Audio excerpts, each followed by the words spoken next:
গুলশানে হয়ে এবং ফার্স্ট টাইম আমি ঢাকা প্রিমিয়ার লিগ খেলতেছি। সো এটা আমার জন্য একটা এক্সাইটেড এবং অনেক এক্সপিরিয়েন্সের বিষয়, যেটা আমার সামনে অনেক হেল্প করবে।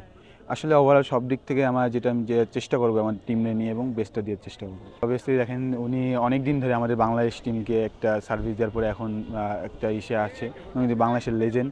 সো উনি যেভাবে এক্সপিরিয়েন্স, আমরা ওনাদের দেখেই বড় হয়েছি এবং এটা কিনা আমাদের যখন আমরা পাশাপাশি বা আমার সাথেই খেলা হবে, এটা আমার জন্য অনেক বসে হেল্প করবে এবং এটা আমার জন্য এনজয় অনেক বেশি। এটা বললেন যে স্ট্রাইক রেট, আসলে দেখেন আমার যদি উইকেট আমার কাছে বা টিম সিচুয়েশন বা যেটা ডিপেন্ড করে, আমি ওইভাবে ক্রিকেটটা খেলবো।